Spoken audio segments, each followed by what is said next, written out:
Halo Bray, kembali lagi di gaptek.id dan di video kali ini gua pengen membahas komponen yang paling gua senangi, yaitu adalah SSD. Karena ada 3 alasan utama kenapa kita PC-nya itu atau laptopnya memerlukan SSD.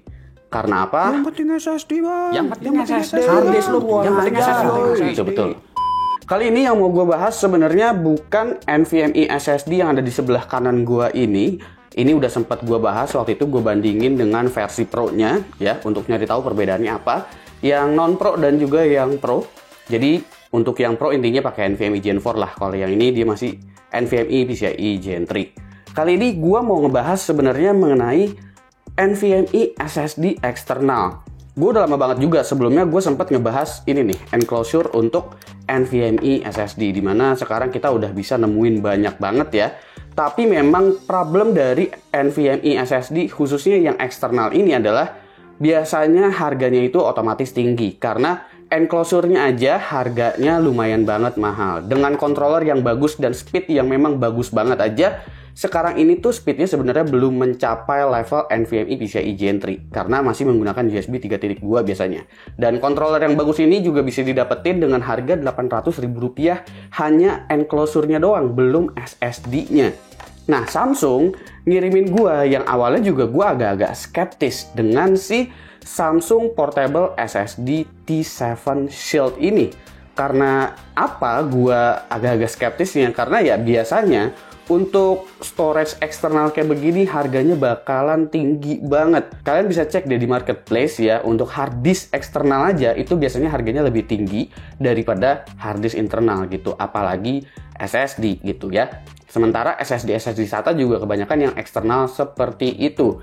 Tapi setelah gue cek harga dari si T7 Shield ini, ternyata harganya sangat-sangat kompetitif dengan NVMe SSD internal ya. Tapi kompetitifnya di sini dengan harganya Samsung itu sendiri. Kalau kalian cek harga dari Samsung 970 Evo Plus yang 1TB itu mencapai hampir 2,1 juta rupiah untuk 1TB ya. Karena yang ada di gue ini adalah versi 1TB. Sementara setelah gue cek si T7 Shield ini, dia juga punya harga di 2 juta lebih tipis.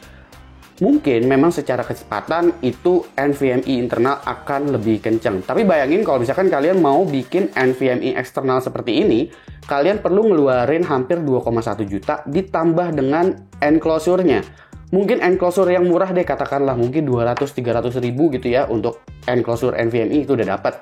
Tapi secara kecepatan itu sebenarnya kecepatannya nggak beda jauh dengan SSD SATA nanti keluarnya, karena kontrolernya mungkin memang kurang baik. Habis itu USB yang digunakan mungkin masih USB 3.0 atau USB 3.1 gitu. Ya kalaupun USB 3.2 kontrolernya memang yang masih agak kurang.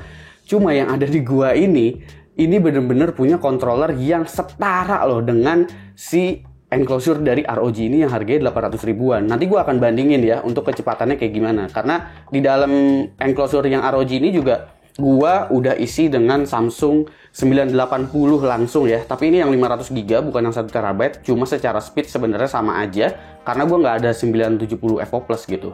Tapi kalau untuk versi ini sih 1TB-nya harusnya lebih tinggi bahkan dari 970 Evo Plus. Nah, untuk si T7 Shield-nya sendiri, ini dia bahannya rubber dan nggak besar. Jadi kalian mau kantongin pun masih bisa nih sebenarnya.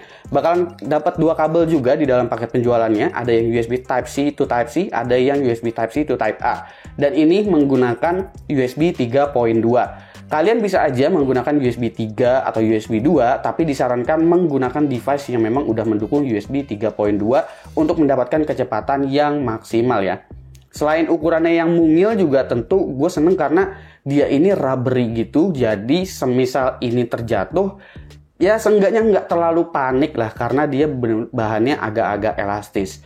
Dan karena ini adalah NVMe eksternal yang pure 100% ya, jadi ini bukan enclosure, otomatis ini nggak bisa dibuka. Bahkan ukurannya pun ini lebih pendek daripada ukuran enclosure NVMe pada umumnya. Jadi ukurannya pun jauh lebih kecil, lebih mungil gitu. Cuma ada satu port aja sama satu indikator yang cuma kedip-kedip biasanya kalau load atau lagi hidup gitu dia nyala aja. Jadi nggak ada apa-apa lagi di sini.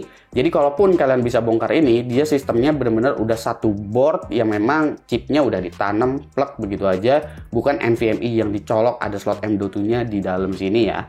Kurang lebih kayak begitu aja sih dari si T7 Shield ini. Dan untuk benchmarknya sendiri, di Crystal Diskmark gue tes, gue bandingin dengan NVMe internal yang diisi dengan 980 polos ya, yang 500 GB itu punya kecepatan yang sama di sekitar 1 GB per second sekuensial. Bahkan 4K randomnya pun untuk file-file kecil yang jumlahnya banyak, itu speednya masih terbilang benar-benar kompetitif banget gitu. Speed segini untuk NVMe SSD eksternal itu jarang ditemuin, karena biasanya cuma ada di range 800 sampai dengan 900 MB per second aja ya untuk enclosure yang lain. Bahkan SSD SATA sekalipun, kalau misalkan pakai enclosure, itu nggak sampai 500 MB per second biasanya. Mungkin sekitar 350-an, paling tinggi kalau controllernya bagus banget itu mungkin up to 400 MB per second. Jadi kurang lebih seperti itu. Dan bahkan dari segi suhu pun ya, gue pikir karena ini padat banget, kayak nggak ada lubang apa-apa gitu, gue pikir yang namanya NVMe pasti bakalan panas kan. Ternyata di sini suhunya sangat-sangat baik loh. Bahkan lebih adem daripada ini yang udah jelas-jelas kalau gue bongkar ada thermal padnya. Mungkin di bagian dalam sini dia ada thermal padnya, dan mungkin bahannya juga di dalam sini dia metal kayak gitu kali ya, kayak ada heatsinknya, karena ini tertutup dan gue kayaknya nggak bisa bongkarnya juga nih, gue nggak ngerti cara bongkarnya kayak gimana, tapi suhunya adem banget. Dan kalau dicek lewat copy file langsung ya, untuk file game yang memang jumlah filenya bakalan banyak, ukurannya rata-rata pada kecil-kecil semua, jarang ada file yang satu tapi gede gitu. Ini juga speednya masih kompetitif dengan 980, yang dimana 980-nya itu dimasukin ke dalam enclosure juga. Kalau misalkan Samsung 980-nya ditaruh di motherboard sih otomatis lebih kencang 980 gitu. Jadi meskipun ini NVMe SSD, kecepatannya itu di sekitar 1 GB per second, itu udah cukup kencang untuk level apa ya, bisa dibilang eksternal lah, untuk level eksternal. Mungkin ada yang lebih cepat kalau misalkan enclosure-nya itu menggunakan Thunderbolt, karena kalau misalkan menggunakan Thunderbolt itu dia pure menggunakan protokol PCI Express. Tapi karena ini masih menggunakan USB, makanya speednya juga belum mencapai yang seharusnya. Jadi kalau misalkan bilang, bang ini dari ini ada bang yang speednya lebih kencang, ya udah cek aja harganya berapa. Karena kalau misalkan enclosure atau SSD eksternal tapi pakai Thunderbolt, itu gue yakin harganya bakalan tinggi banget. Jadi gue rasa T7 Shield ini worth it juga sih, semisal kalian butuh file, mungkin kalian adalah editor, designer gitu kan, yang pergi kemana-mana butuh filenya dibawa-bawa, mungkin kalian males bawa laptop gitu kan, di kantornya udah ada